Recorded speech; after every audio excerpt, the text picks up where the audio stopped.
Guys मैले मात्रै होइन क्या, सारा देशले नै परिवर्तन चाहेको छ क्या। आज के भन्दा झापाको क्षेत्र नम्बर 2मा चाहिँ सिटी सेन्टरमा रवि दाइ र बालेन दाइ आउने कुरा छ क्या। म पनि अब जानु पर्यो भनेर टक्क रेडी भएँ। अब हेरौँ दाइहरूसँगको भेट कस्तो हुन्छ होइन। भागे नि उपन दाइले टक्क देखिरहेको क्या, अनि टक्क मलाई चिन्नु गरिदिनु भयो। यस्तो हात हिँडाउनु खोज्दै थिएँ। त्यसै बालेन दाइ चाहिँ आज आउनु भएन क्या। अब भोलि कि कहिले आउनु भने सरप्राइजमा रवि दाइ आइ पनि बेला आउनु आएको थियो। माहौल त्यस्तो छ गाइज। यो झापा क्षेत्रमा 2 पर्छ क्या। अब जहाँ भए पनि देशभरि नै घन्टीमा भोट सुलुलुलु हाल्ने हो गाइज, सुलुलु हाल्ने हो होइन। अनि त्यसपछि अब अरू भन्ने पर्दैन, तपाईँले बुझिहाल्नुहुन्छ क्या। देशले परिवर्तन चाहिएको, हामीले पनि परिवर्तन चाहिएको। घन्टीलाई भोट सुलुलुलु हाल्ने हो है। सबैजना रवि दाइको स्वागतको लागि यहाँ बस्नु भएको छ। रवि दाइ आउँदै हुनुहुन्छ।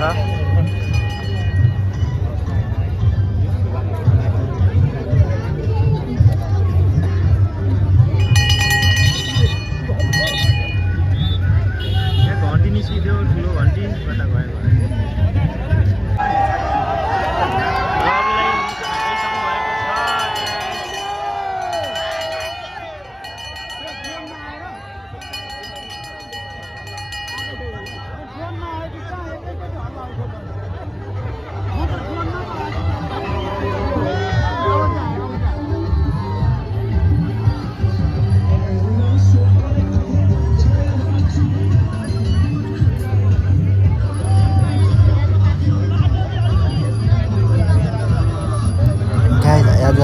रवि दाइ आउने खासै कुरा पनि थिएन क्या। तर पनि अब माहौल एकैछिनमा 1 घन्टाभित्रमै यस्तो भयो क्या। झन् बिहानैदेखि हिजोदेखि खबर थियो त कस्तो हुन्थ्यो होला होइन। अब रवि दाइ पनि आइपुग्नु भयो। अब पर हुनुहुन्छ। अब यता छिर्न टाइम लाग्छ 2-3 मिनट। हेर्दै गर्नु भिडियो अन्तिमसम्म गाइज।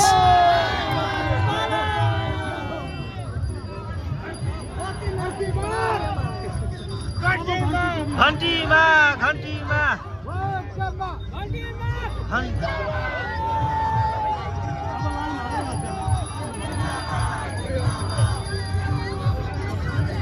गाइज त्यो स्कुलको बस पनि देख्न सक्नुहुन्छ। सबैजना रवि दाइको भिडियो गरिरहेको तपाईँहरूको अवस्था होइन। आज सिटी सेन्टर अगाडि यस्तो माहौल भएको छ कि यस्तो माहौल भएपछि घन्टीको माहौलै फरक छ क्या गाइजहरू। रवि लाइन छामे आइसक्नु भएको छ। उहाँको स्वागतको लागि चाहिँ सबैजना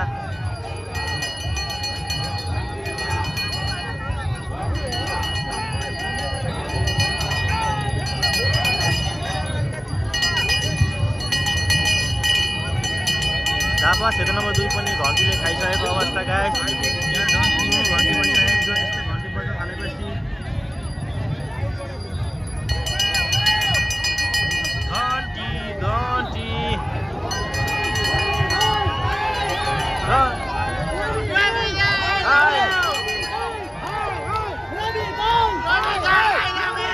रवि दाइ घन्टीमा भोट सुलुलुलु।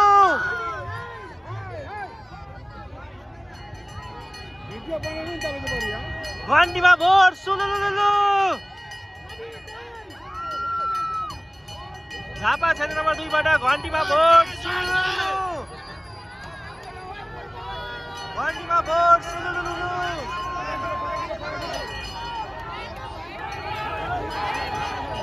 घन्टीमा भोट सुलुलुलु।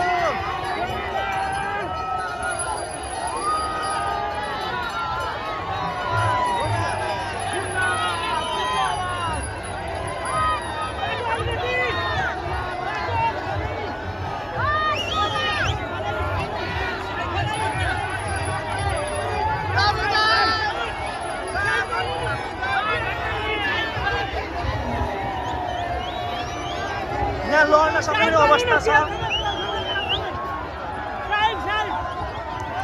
गाइज। बिरताउन यस्तो अवस्था छ क्षेत्र नम्बर 2 मा झापा। भनेपछि झापा क्षेत्र नम्बर 5 मा कस्तो अवस्था होला त। घन्टीको हेरौँ न गाइज, हेरौँ न। खायो क्या देश, खायो घन्टीले देश खायो। सुलुलुसँगले देश खायो क्या।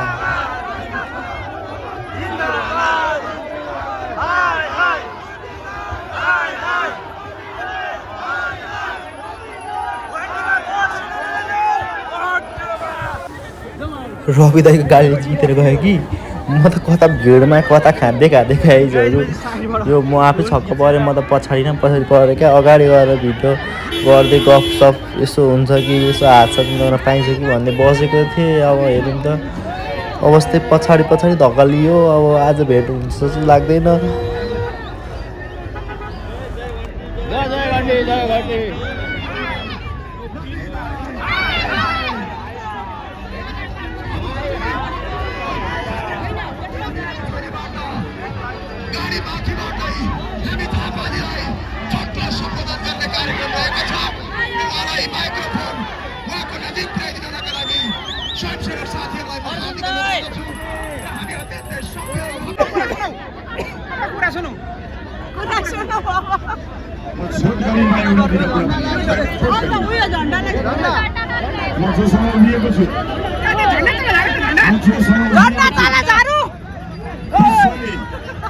संसारका प्रभावशाली 100 महिला मध्ये एक छानेको गौरवशाली महिला इन्डिया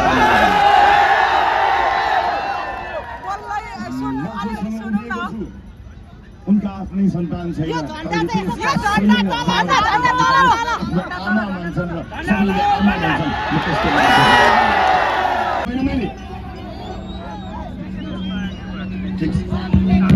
मैले रासोपालाई उहाँले गर्नुभएको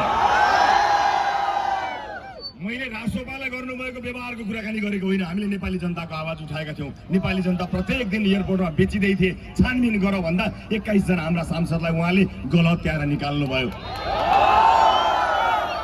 मलाई थाहा छैन कुन मुख बोकेर उहाँ गइरहनु भएको छ संसद नियमावलीले स्पष्ट भन्छ थुनामा रहेको मान्छे मुद्दाको किनारा लागेको छैन तर थुनामा छैन भने उसको संसद पद निलम्बन हुँदैन भनेर संसद नियमावलीले भन्छ संसद नियमावली 100% संसदले सदर गरेको डकुमेन्ट हो सांसदका लागि बनाएको कानुन हो त्यो सदर गरिएको डकुमेन्ट त्यही थियो तर उहाँलाई बाको आदेश ठुलो भयो जनताको आदेश भन्दा 2 घण्टामा सूचना टाँसेर मलाई गलत हत्याएर उहाँले संघीय संसदबाट निकाल्नु भयो तर जनताको मनबाट निकाल्न सक्नु भएन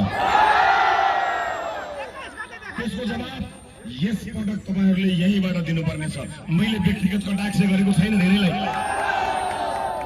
मलाई खेद छ उहाँलाई निर्वाचित गर्दा मेरो हस्ताक्षर प्रयोग भएको छ उहाँलाई सभामुख बनाउँदा मैले उहाँका पक्षमा केही शब्दहरू बोलेको छु म यही धरतीमा उभिएर खेद प्रकट गर्न चाहन्छु कि मैले कुनै दलको रबर स्ट्याम्पलाई हस्ताक्षर गरेर सभामुख बन्ने काममा सहभागी भएछु म यहाँ बसेर आलोचित हुन चाहन्छु यही उभिएर आलोचित हुन चाहन्छु दलको आदेशलाई सर्वोपरि मानेर नेपाली जनताको आवाजलाई सदनबाट बन्द गर्ने र सदनप्रति नै वितृष्णा फैलाउने मानिस मलाई थाहा छैन कुन मुख लिएर उहाँले भोट माग्नुहुन्छ तर म इन्दिरा राणा मगरको पक्षमा खडा भएको छु गर्वका साथ खडा भएको छु आमा इन्दिरा राणा त्यति मात्र होइन समाज सेवाको उत्कृष्ट उदाहरण दिनुभएकी इन्दिरा राणालाई विश्वले हेरिरहेको छ र म विश्वासका साथ तपाईहरुलाई भन्न चाहन्छु आरोप लगाउनेहरूले त राजनीतिक रोटी सेक्न जे पनि आरोप लगाउँछन् तर यहाँ उभिएर तपाईहरुले जब उहाँको पक्षमा जनलहर देखाउनु भयो म आभारी छु म झापा 2 प्रति रेडी छु इन्दिरा राणा मगरले तपाईले गर्नुभएको मायाको लागि म कालकोठरीमा थुनिदा यिनीहरूले षड्यन्त्र गरेर कालकोठरीमा थुन्दाखेरि तपाईहरुको आशा रसाएका छन् हस्ताक्षर गर्नुभएको छ म धन्यवाद भन्न चाहन्छु तपाईहरुलाई म त्यसको हिसाब गर्न आएको होइन म आफ्नो हिसाब अदालतबाट लिउँला म आफ्नो हिसाब अदालतबाट लिउँला म लड्दै गरौँला जति लडे पनि मलाई केही आपत छैन म जति सक्छु लड्छु किनकि साथ दिने तपाई आमा बुवा दाजुभाइ दिदीबहिनीहरू हुनुहुन्छ यस पटकको यो निर्वाचन सामान्य निर्वाचन होइन आमा बुवा दाजुभाइ दिदीबहिनीहरू हो यस पटकको निर्वाचन परिवर्तनको एउटा ठुलो सम्भावको हरेक क्षेत्रका विज्ञ योग्य युवा महिला जनजाति जेनजी घाइते शहीद परिवार सबैजना एक ठाउँ जम्मा भएर हामी आँट र साहसका साथ आएका छौँ कुनै चुनावका लागि मात्र जित्नको लागि आएका होइनौँ र यसपटक यस क्षेत्रबाट इन्दिरा राणा मगरले जित्दा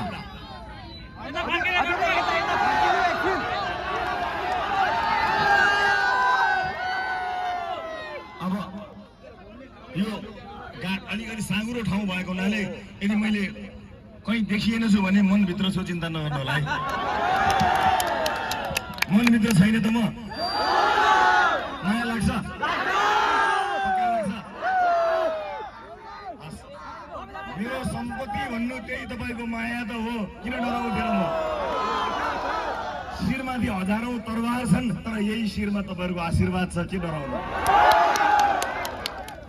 आशीर्वाद र तरवारको लडाईँमा तरवारले थोरै जित्छ, आशीर्वादले जित्छ। किन डराउनु? त्यसैले आज सम्बोधन त मलाई खास धेरै बोल्न मन थिएन, तर जसरी इन्दिरा आमा इन्दिरा दिदीप्रति जुन अपमान उनीहरूले गरे, जानेर बुझेर षड्यन्त्र गरे, ड्रयरमा भएको कागजलाई उहाँले दिएको जस्तो लिएको जस्तो गरेर जुन षड्यन्त्र गरे, ती षड्यन्त्रकारी यही लड्दैछन्। त्यसैले मैले खुलेर बोलेको हुँ। मैले आजभोलि आलोचना गर्न छोडिसकेँ धेरै, तर गर्नै पर्ने मान्छे भएर आलोचना गरेको हुँ। त्यसकारणले इन्दिरा राणा मगरलाई सर्वाधिक मत दिएर मेरा जिज्ञासाहरूको जवाब दिनुहुनेछ भन्ने मैले विश्वास लिएको छु। यस पटकको भोट घन्टीमा प्रत्यक्ष पनि घन्टी, समानुपातिक पनि घन्टी, यता पनि घन्टी, यता पनि घन्टी। अर्को एउटा यस्तो हुनार युवा यहाँ हुनुहुन्छ मनोज राजवंशी, समानुपातिक उम्मेदवार हुनुहुन्छ। सङ्घर्षशील युवा मनोज राजवंशीलाई पनि यहाँहरूले बिर्सिनुहुने छैन र यो आवाजलाई, राजवंशीको दरिलो आवाजलाई यसपटक संसदमा लिएर जानुहुनेछ भन्ने मैले विश्वास लिएको छु। जय देश, जय गणतन्त्र।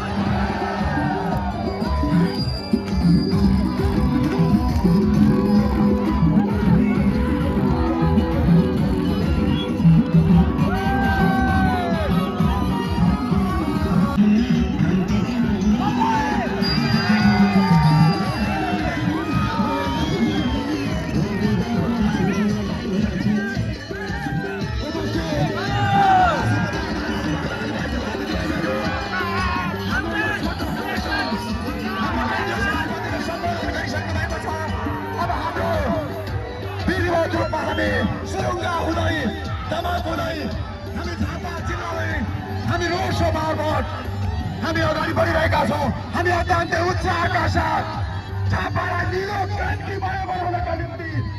आज के भन्छ घन्टीको अब रवि दाइ आउनुभएको थियो, त्यति रवि आउनाले चाहिँ दुईवटा मात्रै जाम पुरै माउलै चेन्ज भयो क्या आज एकखेप क्या।